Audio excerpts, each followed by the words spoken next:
Today, we are talking about personal brand. If you want inbound leads and more power over your pricing, you have to focus on building your personal brand. There's just no way around it. But here's the truth: to get your personal brand out there, you don't have to subscribe to all that hustle or influencer hype, and you don't need anything new. All you need is to start leveraging things that, as an expert, you already have.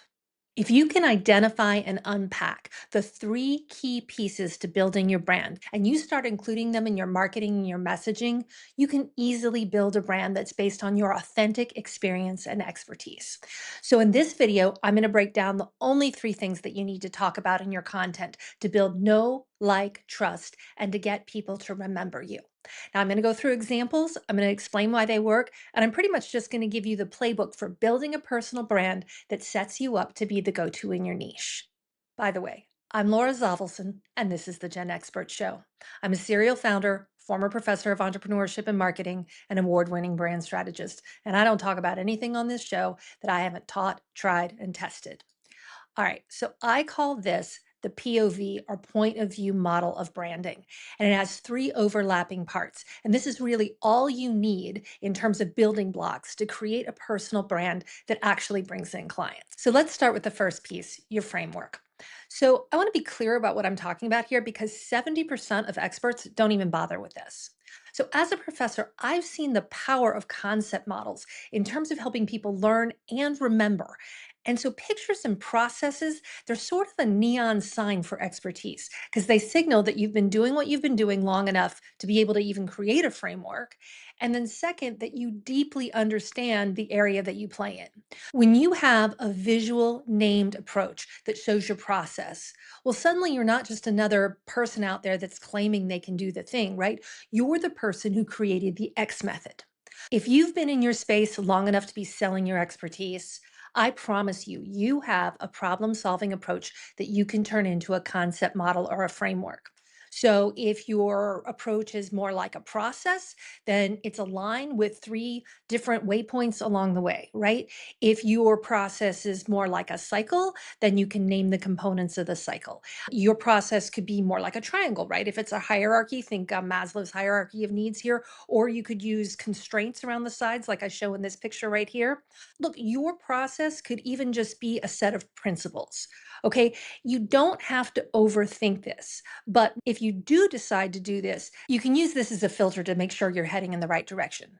First, make it visual, but keep it easy to draw, something you could sketch out on the back of a napkin. Second, keep it simple, okay? Some people think that putting a lot of complexity into one of these things makes people see, ooh, that's a hard problem, and so I need to bring someone in to solve it. But really, I think that if you can simplify something, it actually shows that you have a deeper understanding of the problem that you're trying to explain. Number three, it needs a name. Okay. So you can refer to it and so other people can refer to it. And fourth, you really need to be able to show a before and after. Like, this is the starting point and this is the ending point. Or this is the cycle of how I see the problem and this is where you are now. Or here are the seven principles and here's what life looks like before you apply these principles and here's what life looks like after you apply the principles, okay? So make sure there's a clear before and after because that's what they're hiring you to get to. And one thing it doesn't need, your process map or your concept map doesn't actually need to be 100% original.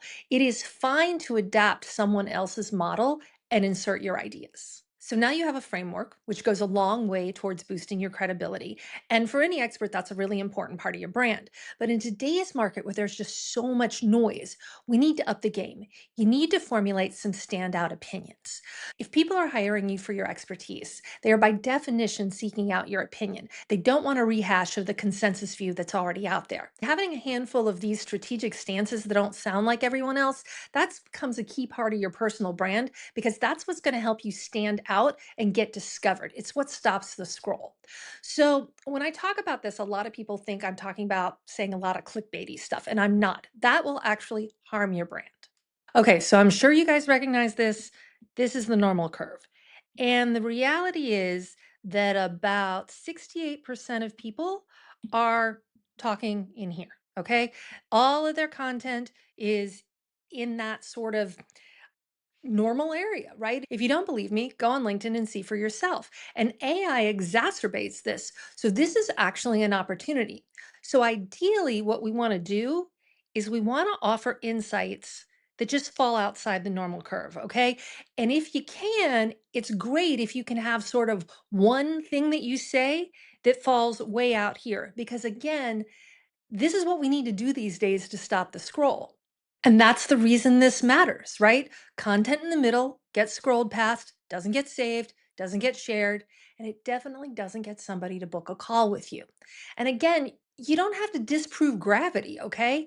All you have to do is share something from your experiences that either most people don't know or that you learn from something a lot of people haven't tried.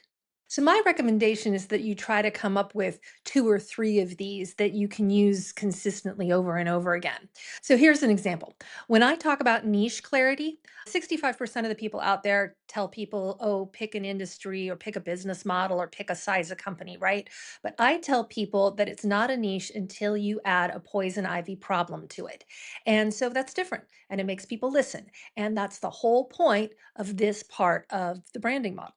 And then the final piece you need to build your personal brand around your point of view is stories.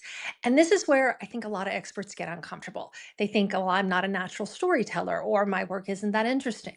But without stories, you're missing the emotional glue that makes people actually trust you enough to buy. And here's what nobody tells you about those people who seem like, oh, they're natural storytellers when they're on podcasts or they're on a panel. They're not being spontaneous. And I had to learn this, right? They have maybe 5 stories that they use over and over again. And so they've built them out ahead of time. They rehearse them and they're designed to do 2 specific things. One is create an emotional connection, and the second is to bring the conversation back around to whatever they're selling in a really disarming way. So listen to the stories. They're either agitating the problem or they're steering you back towards their solution. So the great thing is you can do this too, right? You can arm yourself with a few stories, you create them ahead of time, and then you weave them into your presentations, you put them in your blog, your newsletters, you include them in your podcast pitches. So when you stack these 3 pieces together, your framework, your strategic stances, your stories, every piece of content that you create starts to connect back to the same core ideas. And so then your audience starts to associate specific visuals, specific opinions, and specific experiences with you. And that's not just a personal brand, that's a client acquisition system.